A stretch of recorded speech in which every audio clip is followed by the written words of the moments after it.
bonjour. Bonjour, Olivier. En votre qualité de président de Côte d'Ivoire pour tous dans la justice, il y a la suite du procès du président Laurent Gbagbo et du ministre Charles Blé Goudé sur l'appel du procureur Fatou Bensouda. Qu'en pensez-vous? En tout cas, comme on a pris l'habitude de le voir, on se rend bien compte que nous ne sommes plus dans un procès. Parce que la question que, bon, ils font leur travail, les avocats, on ne peut pas s'en plaindre. Mais quelle est la base juridique? Quel est le fondement juridique de ce procès? C'est-à-dire, sur quoi se base-t-on pour rejuger des personnes qui ont été acquittées par la même cour pénale? Donc la procureure elle-même, est-ce qu'elle fait du droit ou elle fait de la comédie? On peut essayer de comprendre. Mais nous n'allons pas chercher à comprendre. Ce qu'on sait, on sait que depuis 1885, ce qui est du droit appartient à ceux qui ont mis les fusils sur la tête des Africains. Et ce qui ressort du non-droit, donc du bagne, appartient aux Africains. C'est-à-dire que le droit tel qu'il existe, nous ne devons pas l'exercer. On acquitte le président Gbagbo Laurent et Blé Goudé, et on leur dit non, revenez, on va vous rejuger. Mais nous, cette comédie, nous n'allons plus l'accepter. Pourquoi? Parce qu'il faut que nous ayons la mémoire. Soyons un peuple de mémoire. Ça veut dire quoi? Nous devons nous souvenir, nous rappeler que nos grands leaders ont été envoyés vers le Gabon. Ici, je pense à Amangua. Amangua, un grand résistant ivoirien, a été envoyé en bagne au Gabon. Il n'est plus revenu. On a aussi Kakou, Loizima. Il est parti en bagne, il n'est plus revenu. On a El Hadj Omar. El Hadj Omar, un grand résistant à la fois de la Guinée, du Mali et de la Côte d'Ivoire, est parti en bagne, il n'est plus revenu. On a aussi Samori Touré. Samori est parti. On l'a pratiquement plus revu. On a Béhanzin, qu'on a trahi, qu'on a rusé avec lui, alors qu'il a gagné la guerre. Hein. Béhanzin a gagné la guerre avec ses drones. Il a été le premier stratège militaire à utiliser les drones modernes. Vous voyez? Et lui aussi est parti à la Martinique, il n'est plus revenu. Donc, je dis aujourd'hui aux Africains en général et aux Ivoiriens en particulier, que soyons un peuple de mémoire. Ça veut dire quoi? Ça veut dire que ce que nous devons faire, on doit tous se mettre ensemble et aller chercher le président Gbagbo et Blé Goudé là où ils sont pour les faire entrer en Côte d'Ivoire d'une manière ou d'une autre. Je répète, nous devons tous nous mettre ensemble pour faire entrer le président Gbagbo et Blé Goudé pour une raison principale.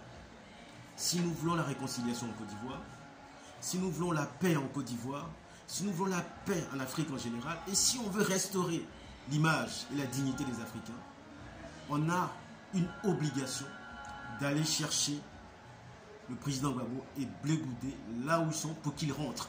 Parce qu'au jour d'aujourd'hui, nous ne sommes pas dans un procès. C'est une parodie de procès. C'est de la comédie. C'est pas un procès, ça. Ça n'existe nulle part. Ça n'existe nulle part. Donc pourquoi nous devons l'accepter? Vous savez, la dignité, elle ne se négocie pas. La liberté s'arrache. Et derrière la liberté, nous avons la dignité qui émerge. Donc nous sommes une génération de dignité. Donc on ne va pas attendre qu'on nous ressasse quelque chose qui n'a rien, qui ne ressemble pas à un procès. Ce n'est pas un procès. Et donc nous disons que cette comédie, nous allons l'arrêter. Je vous écoute. Merci, monsieur le Président. Nous avons les Africains, pour la deuxième question, nous avons les Africains qui sont actuellement bloqués en Chine à cause de l'épidémie du coronavirus. Et nous savons très bien que M. Macky Sall, président de la République du Sénégal, a refusé de rapatrier ses ressortissants de la Chine. Et nous constatons un silence total de l'autre côté de ses pairs, c'est-à-dire les autres présidents africains, qui ne réagissent pas non plus? Est-ce qu'une volonté manifeste de pouvoir abandonner leurs ressortissants dans ce pays, ou alors c'est une stratégie pour trouver une solution? En tout cas, aujourd'hui, nous avons une grave épidémie qui sévit en Chine, mais de façon logique. Donc, je pense qu'il faut informer nos frères et tout le monde, c'est qu'il faut toujours faire un rapport de ratio. C'est-à-dire qu'il faut toujours ramener le nombre de personnes à la population générale de la Chine. Ils sont 1 milliard de personnes en Chine. Et là, on nous parle de... Bon, c'est toujours grave. Une personne décédée, ça reste grave. Mais il faut relativiser. Il faut aller dans le sens où je pense que la Chine, avec tout ce qu'elle a aujourd'hui, elle peut maîtriser ce virus. En Afrique, on nous a souvent amené des virus là-bas qui partent d'elles-mêmes sans qu'on ait à les maîtriser. Je vais dire quoi par là? En tout cas, les pays africains, depuis fort longtemps, ils ont abandonné leurs citoyens. Regardez nos enfants qui partent à l'aventure parce qu'ils ont peur de l'enfer qu'ils vivent. Quand ils arrivent en Libye, ils sont séquestrés, ils sont mis en esclavage. Quand ils veulent traverser la mer, ils meurent dans la Méditerranée. Et aujourd'hui, la Méditerranée est devenue le grand cimetière des Africains. Quand ils font des appels vidéo, mais les présidents n'écoutent même pas.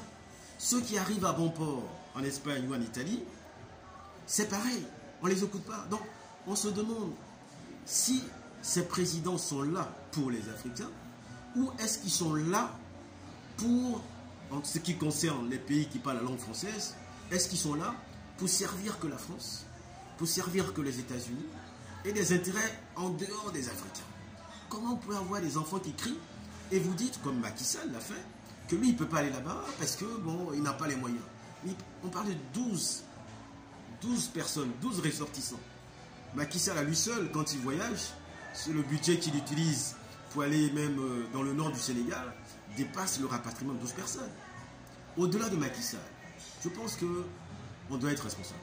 Et quand on est responsable, même si on a un seul ressortissant qui crie, on doit se mobiliser pour aller les chercher. Donc s'ils ne veulent pas le faire, mais qu'ils démissionnent tous. Qu'ils démissionnent aujourd'hui. Et ceux qui sont capables de sécuriser leurs ressortissants vont prendre le pouvoir. Hein? Et sécuriser à la fois leur population, sécuriser leurs richesses et faire en sorte que ces pays marchent. Parce qu'on ne peut pas comprendre que Macky Sall dise que non, il ne peut pas y aller, parce que, et puis il le dit comme ça, sans plus, sans la crainte de la population, parce que le pouvoir, c'est le peuple qui donne le pouvoir. Donc si tu n'as pas peur de ta population, mais de qui as-tu peur?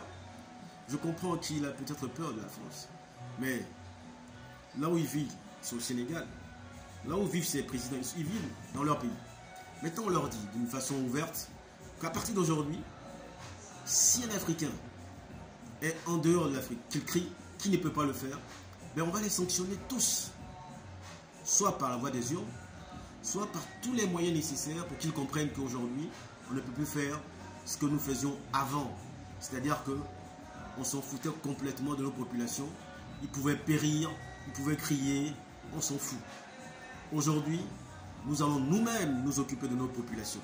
Donc, je demande à tous les hommes d'affaires qui ont les moyens de mettre leurs moyens à disposition pour qu'on affrète un avion, pour qu'on aille chercher nos enfants qui sont en Chine, qui sont au Liban, qui sont en Arabie Saoudite, et qu'on maintienne dans un état de captivité. Et que ce virus n'est qu'un indice pour pouvoir nous organiser et prendre des mesures qu'il faut pour nous en sortir.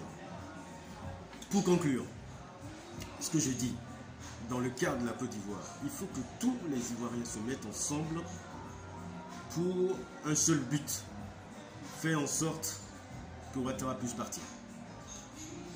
Et dès que Ouattara part, nous allons nous réorganiser et donner à cette population ce qu'elle nous a toujours envoyé, c'est-à-dire la joie de vivre. Je vous remercie. Merci, Monsieur le Président.